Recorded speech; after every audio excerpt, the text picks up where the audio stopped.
Hello and welcome to our first day of befriending your body. For this first practice, we're going to take it as a bit of a restorative, so we get a chance to really work inward, so kind of see what's what before we start to work in a more externalized way. So as it's a rested practice, you would probably benefit from having some props. I have a bolster here, a yoga bolster, and two cork bricks. Don't worry if you don't have those things at home. You might instead use perhaps two pillows from your bed. You can kind of always bunch them together. Two is probably good if they're not super firm. And if you don't have bricks, you could use two hardback books or anything box shaped, ideally two of the same size if you can. We're going to start laying down. So when you're ready, just come to bring your bolster or whatever you're using as your bolster long ways on your mat. That's going to go behind you. It's going to support your head and your spine.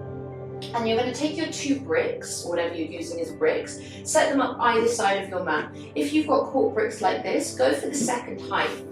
And we're going to bring the soles of the feet to rest together. Let the heels be pretty far from the groin, so no need to go for a really kind of deep diamond shape, or rather a shallow diamond shape. We want to be quite deep. Hold the bolster close to you so it doesn't slide away, and then come to recline.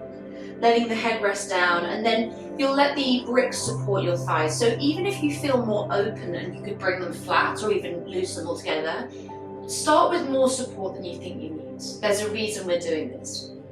If you feel, and what can sometimes happen, any twinge in the lower back, just take a moment to lift your sit bones up, direct your tailbone forward, and then lower it down again.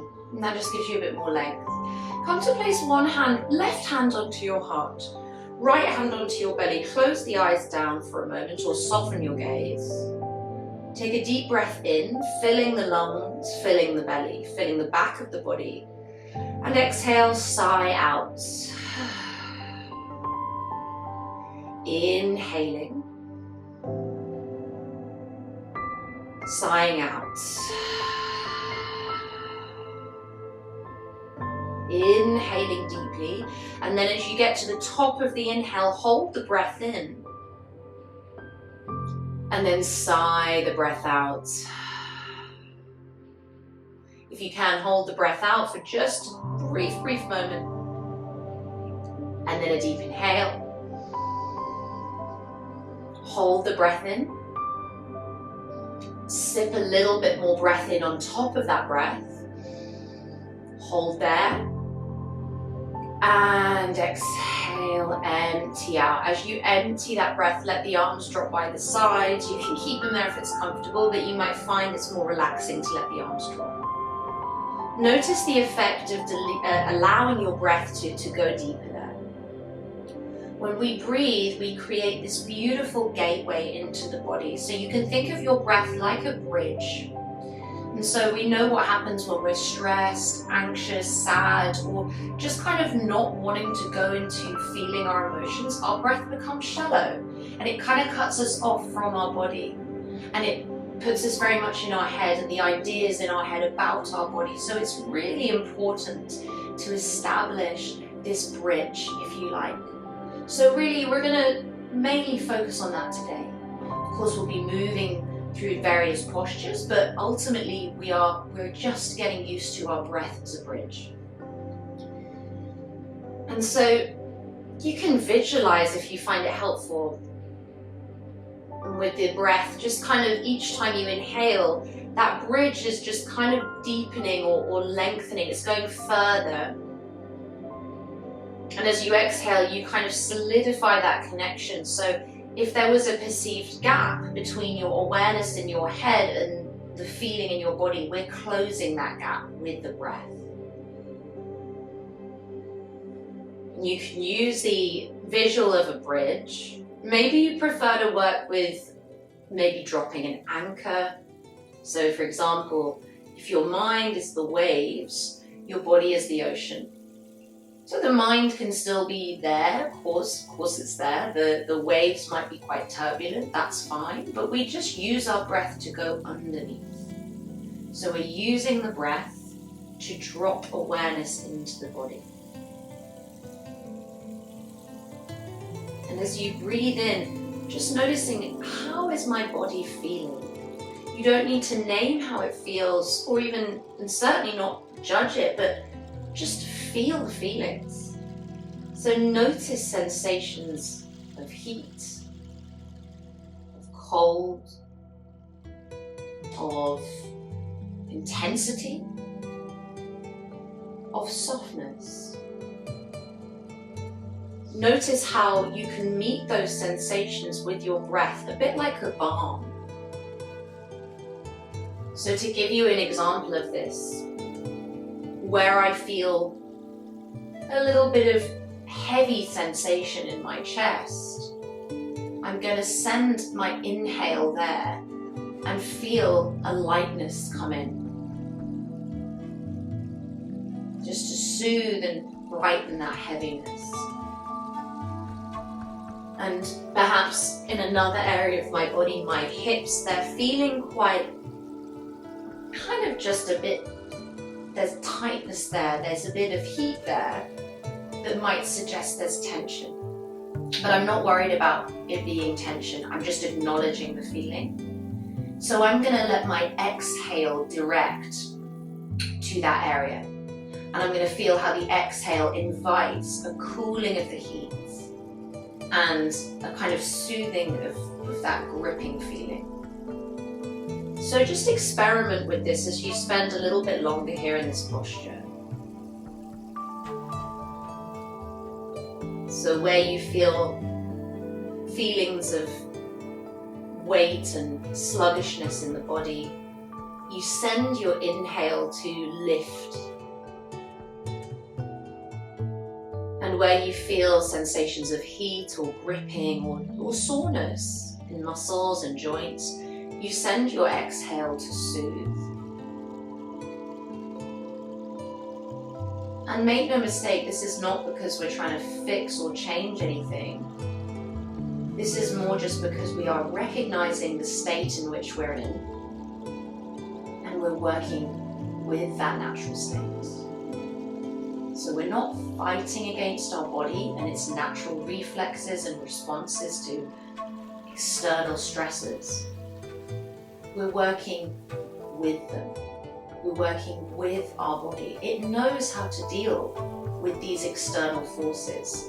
It's often our mind fighting those natural, kind of instinctive ways of dealing with it that causes the tension and the disconnect. So I invite you now to take 5 more deep breaths. See how slow the breath has become. Follow the breath on its journey in and out.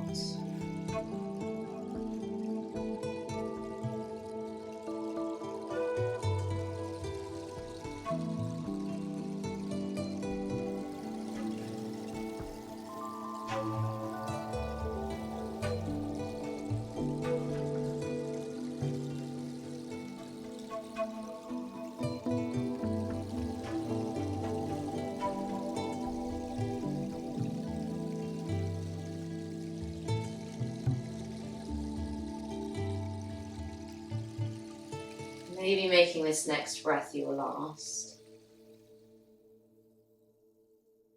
Just feeling the affirming of that bridge or the dropping of that anchor. So your mind has moved into your body. Take your hands outside of the thighs and just gently guide them towards one another. Perhaps letting the knees gently knock in and maybe letting the feet go wide. It might feel nice to just very slightly sway the legs. And maybe take your hands to the tops of the thighs and just push gently forwards, maybe even taking your thumbs to your hip creases and just giving yourself a massage. These lovely ways we can show our body love, but also just deep appreciation for how hard it works for us. Start to set up, it doesn't matter which side, but maybe which side you're facing me. So I'm going to use my left arm and I'm going to lean over to my side. I'm going to rest my cheek to my bicep and I'm going to take the other hand out in front. I'm just pausing there. Feeling the side of the body that's meeting the earth, just nice and grounded, almost merged with earth. And feeling the side of the body that's meeting space, merging with space. Use the hand that's in front to press yourself up slowly, slowly, slowly. using the support of the ground. And then we'll switch over to lay on our belly now. So you're going to use your bolster again, and perhaps this time just one of your bricks. It could be two of them if you wanted to stack them up. So we're going to come to a bit of a sleeping dog, which is technically more of a yin position. Doesn't matter too much about the technicalities. So your bolster's going to go a long ways again. This time you're going to lay face down on it. Because you're probably longer from your torso, from the base of your pelvis to your head, you're going to probably need that brick, or whatever you might be using as a brick. So for example, I go from about my pubic bone to the upper level of my chest, but my head would probably just dangle down, so I don't want to do that. Instead, I want to bring some support.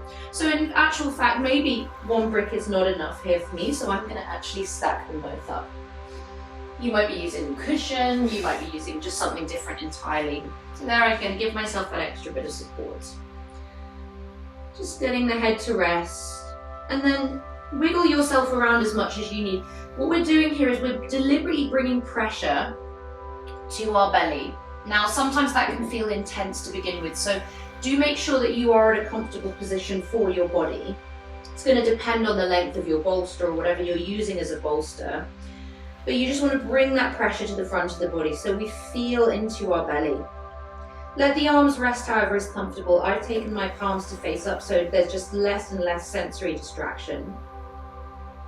And you could have your eyes open or closed here. I have mine closed, but to be honest, if you kept them open, it's not like there's all that much to look at. So you can just rest in. Maybe giving the hips a sway, just in case there's any compressing in the lower back that we might just want to alleviate by slightly lengthening out the position. And then just feeling into the belly, meeting the bolster. Breathing deeply into your belly. Notice how as you meet the pressure of the bolster, some of that inhale goes a little more to the sides and the back of the body. And as you rest here longer, you might even start to get some feedback from the ground, from your bolster. So you might hear little gurgles from your digestive system. You might even pick up that little pulsation that we feel. All of these are wonderfully healthy signs, so nothing to worry about if you do get that feedback. Equally, if the digestive system's quite quiet right now, maybe you haven't eaten yet today, maybe it's the end of the day, don't worry, either way is good. And as you just feel into your belly, we're connecting to the gut brain. So when we think about, technical term, but the vagus nerves that create that pathway from the brain to the gut, or I should really say from the gut to the brain, we actually have learned in quite recent studies that there's more kind of almost awareness in the gut than there is in the brain. But we've been taught to work in a fairly top-down way, when in actual fact, it's often the kind of lower aspects of the body that carry more information. So there's reasons for those expressions like trust your gut, gut instinct, etc. Sometimes the gut is called the second brain, but in actual fact, there's more and more research to show it, as I said, has more information. So we can get very cut off from this. We can feel shame around our belly, especially if it doesn't look a certain way, if it doesn't feel a certain way. But more than wanting ourselves to be healthy, wanting our bodies to maintain an ideal weight for what is most healthy for it, we really need to have this gut-brain connection for just general use, general life. So through this gentle feedback you're receiving from the ground, from the bolster, can you begin to listen into the belly? And switch your awareness from brain down to gut, from gut to brain.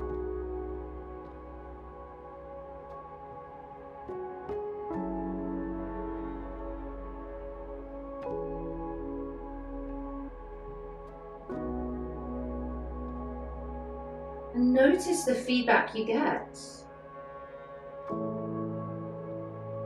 Sometimes if we've been ignoring this connection, we can suddenly learn quite a lot, often in the way our digestive system works. If we're highly stressed, you will notice there's a change in your digestive system.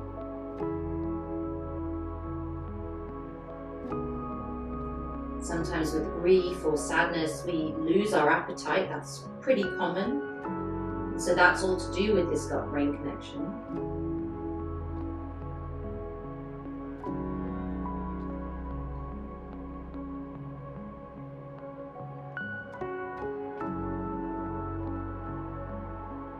And what can you glean from listening to your gut in this way? How would your days go if you were able to spend even just 2 or 3 minutes doing this every morning?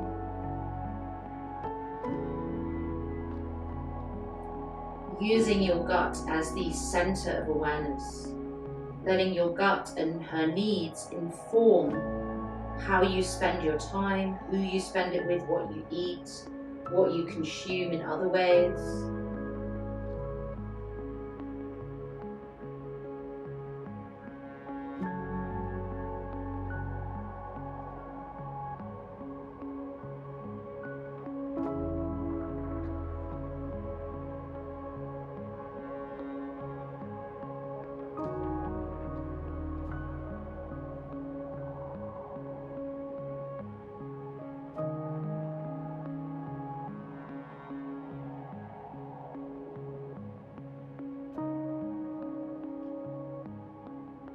Spend 5 more deep breaths here.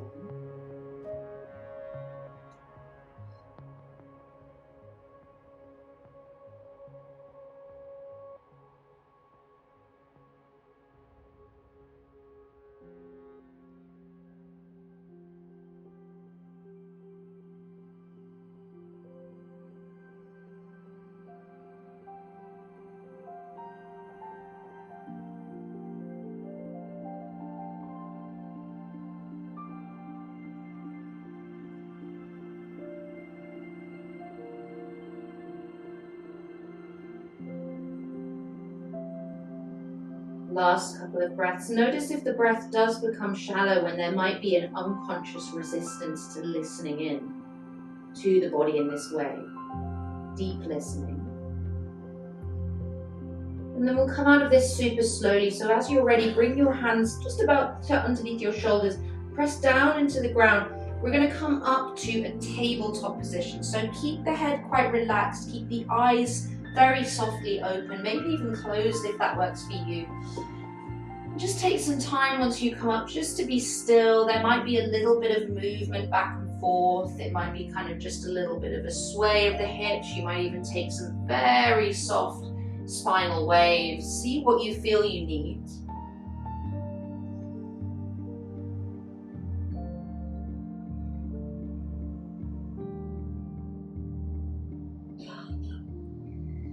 And then slowly come to sit back onto your heels. We're going to stay facing downwards for this final pose that we take. And it's going to be a child's pose. So we're going to use our bolster. We're going to prop it up with one of the bricks. You can put it maybe on this second height. Depends how firm your brick is or what you're using as a brick and how soft your bolster is.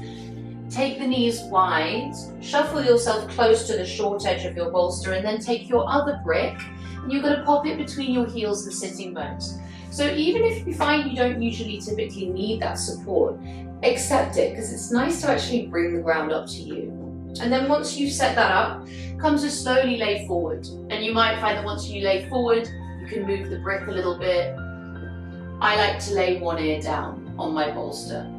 So I'm giving myself a lot of support here, possibly even more than I think I need, but we're going to learn to give ourselves that compassion, that kindness. And when we give ourselves that compassion, that ease of being, we're able to kind of decelerate the nervous system. It's often very accelerated. So when we drop into this more rest and digest space, what we start to receive is kind of more of the truth about what we need.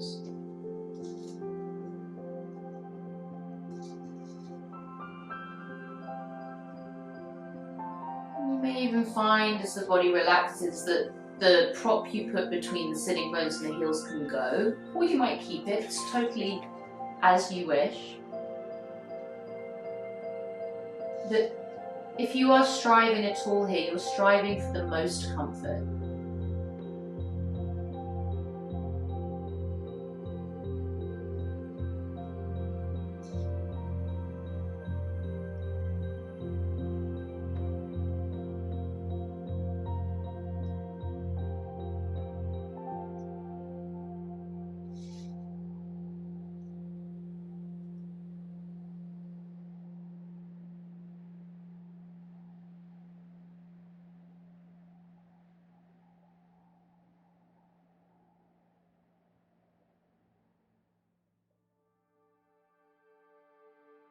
And if you're someone who tends to favour more dynamic practices, and dynamic practices are great, we'll have many in this course, but just notice if the reason for wanting to do those is to perhaps feel like you're working out,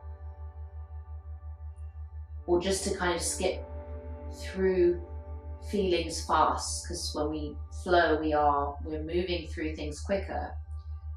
And it's possible to process things quickly, but equally it's really important to carve out time to process them in stillness. Even if it's challenging, it's a very necessary part of creating that relationship in the mind-body.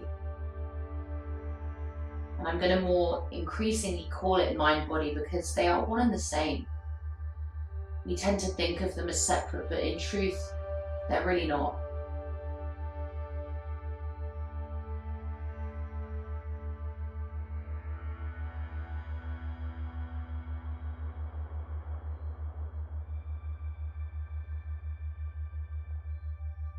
Take 5 more breaths here.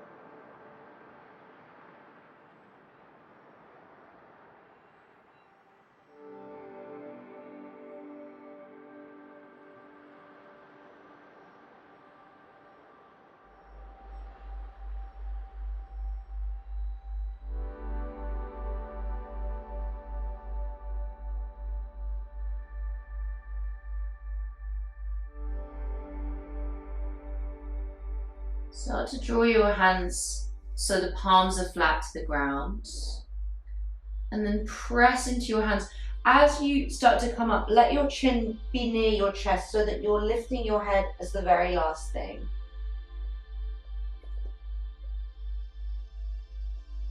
And if you do open your eyes, just let them be very softly open so there's not too much external distraction or disturbance. And just come to sit comfortably for a moment. You might even like to sit up on one of your bricks or on your bolster, however is comfortable for you to sit. Eyes closed if you can, or gaze down, and then bring your left hand to your chest and your right hand to your belly. Breathe in to your hands, sighing out.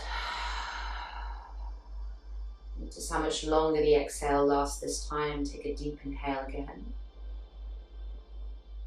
Hold the breath at the top of the inhale. Feel the fullness of really being in your body, being full in the body, and then exhale, empty out.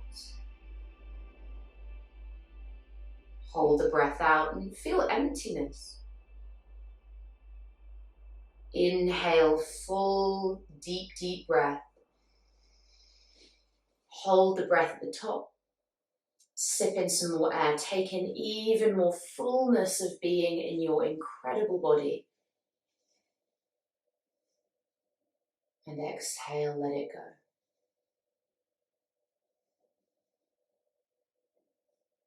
And gently, if your eyes are closed, just blink them open. Slowly lift the gaze up, bring the hands to Anjali Mudra, resting the thumbs to the sternum. And taking a bow to your body, just always giving it the deepest gratitude and feeling that mind-body connection and carrying it with you to the rest of your day. Thank you for practice.